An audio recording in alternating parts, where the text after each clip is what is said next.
Selamat pagi, Om Swastiastu, dan salam sejahtera untuk kita semua.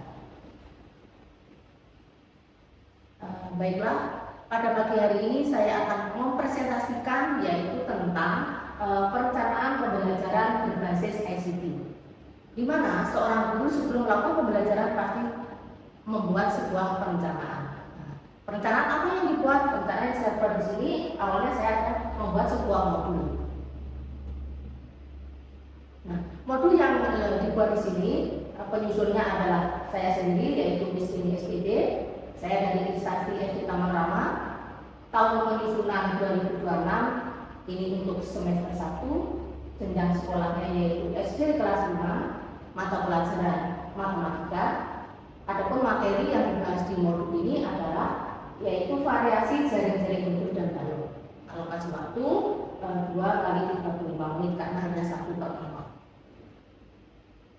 Apa yang menjadi capaian pembelajaran di perencanaan ini? Yang pertama adalah menunjukkan pemahaman terhadap konsep jaring-jaring bangun ruang, yaitu khususnya kubur dan balok, yaitu melalui kegiatan mengamati, membongkar, merakit bentuk 3 dimensi menggunakan media puzzle. Yang kedua, peserta didik akan mampu mengidentifikasi bagian-bagian bangun ruang, terus menentukan bentuk-bentuk jaring yang sesuai serta menghubungkannya dengan benda-benda yang nyata. Untuk selanjutnya, tujuan, di mana setiap kegiatan pasti mempunyai tujuan. Karena apa? Kalau diibaratkan pemain bola tanpa gawang, nah seperti itu, dia tidak akan tahu kemana akan menggiring bola tersebut kemana kalau tidak ada gawangnya. Jadi di sini pembelajaran itu mempunyai sebuah tujuan. Tujuan pembelajaran di sini adalah yang pertama, peserta didik dapat mengidentifikasi bentuk jaring-jaring kubus dan balok, yaitu dengan menggunakan media puzzle 3 dimensi yang disediakan oleh guru secara lengkap dan tepat. Tujuan yang kedua, peserta didik dapat menjelaskan hubungan antara jaring-jaring dan bangun ruang yang terbentuk melalui pengamatan dan diskusi terarah secara bentuk dan benar. Yang ketiga, peserta didik dapat menentukan banyaknya variasi jaring-jaring yang dapat membentuk satu kubus atau balok dengan melakukan eksplorasi berbagai bentuk jaring-jaring yang disediakan secara akurat. Sedangkan tujuan yang terakhir adalah peserta didik dapat mengaitkan bentuk jaring-jaring dengan benda nyata di sekitar melalui kegiatan identifikasi objek sehari-hari secara tepat dan relevan. Praktek pedagogik yang digunakan di modul ini, yang pertama yaitu tentang media pembelajarannya atau metode pembelajarannya apa.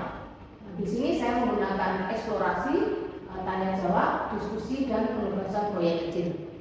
Lalu pendekatan pembelajaran, karena di guru sekarang kita menerapkan yaitu yang namanya deep learning. Di sini berfokus pada pemahaman konsep mendalam melalui eksplorasi dan refleksi. Sedangkan model pembelajarannya adalah menggunakan scientific approach atau pendekatan ilmiah. Adapun pemanfaatan digital saya gunakan di sini adalah sebuah video pembelajaran. Karena materinya tadi tentang jaring-jaring kubus dan balok, saya siapkan video tentang jaring-jaring kubus dan balok juga. Lalu sarana dan prasarana. Di sini sarana dan prasarana di sekolah kami ada ini namanya smartboard. Smartboard, terus juga kita siapkan alat tulis. Ini video pembelajarannya sudah saya siapkan linknya, dan di sini ada LCD dan dilengkapi dengan proyektor. Sedangkan alat dan bahan, saya menyediakan alat peraganya ini yaitu sebuah puzzle 3 dimensi. Puzzle 3 dimensi ini saya buat lengkap sebenarnya kubus, balok, prisma, dan lima. Namun dalam modul ini saya hanya nanti menyiapkan puzzle tentang kubus dan balok. Nah, bahan yang lain saya siapkan yaitu kertas karton warna gunting dan lem. Lalu yang ketiga, contoh benda nyata berbentuk kubus dan balok seperti kotak susu, kardus, dan dadu ini agar anak-anak lebih mengenal dan namanya pembelajaran kontekstual. Lalu sumber belajarnya dari mana? Sumber belajarnya buku siswa matematika kelas 5 dan buku guru juga kelas 5. Di sini akan kita siapkan juga internet dan video pembelajaran. Lalu kegiatan pembelajarnya apa saja? Kegiatan pembelajaran hanya 3, yaitu pendahuluan, kegiatan inti, dan penutup. Apa dilakukan di pendahuluan di sini? bawah itu kita awali dengan doa. Jadi setiap kegiatan pasti kita awali dengan doa. Setelah melakukan doa, guru melakukan absensi, ada beberapa siswa yang tidak masuk di hari itu. Lalu untuk memotivasi siswa, kita melakukan yang namanya SBK, ya, biar anak-anak pembelajarannya lebih menyenangkan. Lalu di sini juga nanti akan diadakan sebuah pertanyaan pemantik untuk menjajaki di mana anak-anak itu memahami materi di awal seperti apa. Itu di pendahuluan. Sekarang untuk yang kedua yaitu di kegiatan inti. Di kegiatan inti ini diawali dengan mindfulness. Anak-anak kita ajak melakukan mindfulness atau relaksasi sebentar dalam waktu 2-5 menit saja. Di sini guru sudah menyiapkan musik ya, musik untuk relaksasi, mengajak anak-anak untuk relaksasi sejenak ya, melakukan mindfulness dengan musik relaksasi yang disiapkan oleh guru. Setelah anak-anak melakukan mindfulness, berarti mereka sudah melakukan berkesadaran penuh bahwa dia sadar akan mengikuti pembelajaran, barulah guru melakukan kegiatan selanjutnya, yaitu karena tadi melakukan pendekatan ilmiah. Pendekatan ilmiah itu terdiri dari 5M, yaitu yang pertama mengamati. Di sini dalam mengamati ini nanti siswanya mengamati video yang ditayangkan oleh guru di smartboard. Setelah anak-anak mengamati video yang ditayangkan di smartboard, anak-anak diberi kesempatan untuk menanya dari hal-hal yang ada diamati di video tadi. Setelah menanya, dia akan mencoba sini. Saya sudah siapkan alat peraganya. Jadi yang di video tadi ada hubungannya dengan alat peraga yang saya siapkan, yaitu tentang puzzle 3 dimensi. Anak masing-masing kelompok diberikan puzzle, ya. Lalu mereka akan mencoba potongan-potongan puzzle tersebut untuk disusun kembali. Setelah disusun, mereka akan mencoba untuk melipat puzzle tersebut. Itu merupakan jari-jari bangun ruang atau tidak. Di sini dalam mencoba ini, lalu anak menalar bagaimana setelah dilipat tadi ternyata itu membentuk jaring-jaring atau bukan.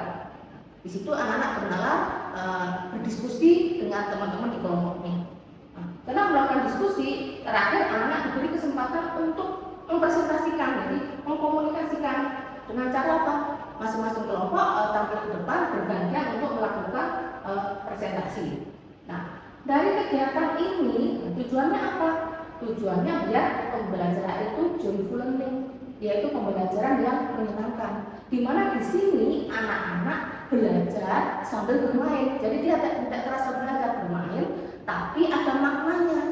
Maknanya apa? Bermain sambil belajar. Itu di kegiatan ini.